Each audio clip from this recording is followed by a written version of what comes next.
What's the quickest way to make a car into an SUV? Easy, with plastic body cladding, like on this Hyundai Kona. Given its zany, cladded style, you might peg the Kona as a fraud, lacking any real capability. But among small SUVs, the Kona's legit.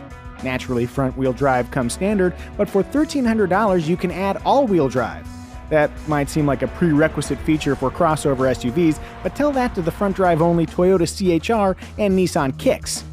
In fact, the all-wheel drive Kona is so serious, it includes the traction-enhancing magic of a locking center differential. You know what that means?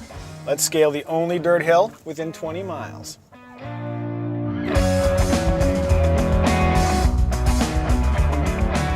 Of course, gnarly off-roading like this is a rarity for the small SUV crowd. People buy these things because they're affordable, relatively roomy, and offer a better view of the road ahead. On that last score, the Kona succeeds, sitting just high enough to offer a confident view forward, and thanks to minimal blind spots in all other directions. How about roominess? Well, up front, headroom is good. We also like the comfortable, even height armrests, natural and commanding driving position, and available adjustable lumbar support for lumbar-obsessed drivers like me. In back, my head clears, but my knees are awfully close to the seat back. As a supremely average 5'10" man, I barely fit behind myself. Depending on the occupants, sitting three abreast could be dicey. Well, not for us. We're the best of friends.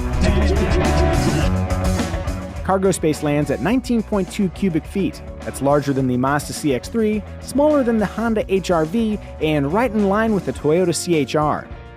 Under the adjustable floor, there's an area for storing supplies or your panda hat and masquerade ball mask. Look, we're not here to judge what you do with your Kona. Scrutinize the interior, and you'll notice lots of hard plastic, but with a starting price around $20,000, that's to be expected. If you want a squishy interior for less than $20,000, buy a used Lexus ES350. One area Hyundai nailed is the dash design. I don't think the climate control could be any simpler. The same holds true for the standard 7-inch or optional 8-inch touchscreen. It's placed high for excellent viewability, an undaunting number of physical buttons surround the screen for easily navigating menus, and Apple CarPlay and Android Auto come standard, so you won't have to hear me bemoan their absence. Whew, thank heaven. Powering lower trims is a 2-liter engine married to a 6-speed automatic transmission. This combo delivers modest acceleration and admirable efficiency that takes a notable hit with the addition of all-wheel drive. The pricier limited and ultimate trims employ a 1.6-liter turbocharged engine teamed with a 7-speed dual-clutch transmission. With EPA combined efficiency that matches the 2-liter engine, there's little downside to the much more powerful, torque-rich 1.6. Mostly. Okay, its turbocharged nature is revealed through slightly surging acceleration, but more noticeably, the 7-speed dual-clutch transmission could use another pass through finishing school. Beyond occasionally delayed reactions to throttle changes, the dual-clutch could be smoother when leaving from a stop. While imperfect, we'll accept a little transmission funkiness in exchange for abundant turbocharged torque. Driven at freeway speeds, wind and road noise are noticeable, but not offensively so, while bouncy pavement results in a bouncy ride. But for most driving, ride quality is perfectly acceptable.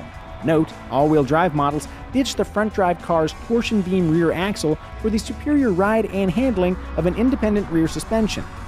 Speaking of handling, the Kona is one of the more enjoyable small SUVs you can drive. The steering is quick, giving the Kona a playful feel in corners.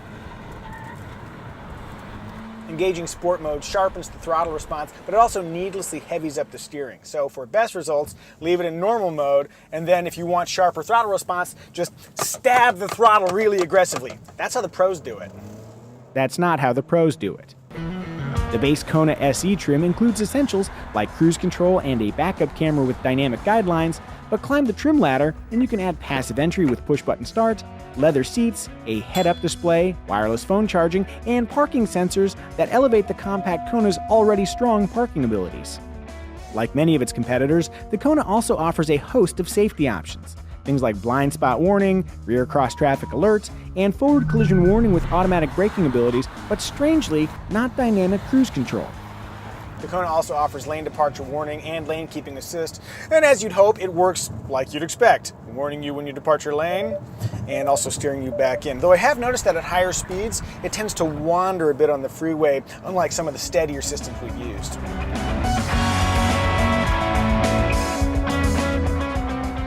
Before plunking down hard-earned dollars on a Hyundai Kona, it's worth considering your small SUV alternatives, which include the Jeep Renegade, Chevy Trax, Toyota CHR, Subaru Crosstrek, Honda HR-V, and perhaps the Kia Soul, among others.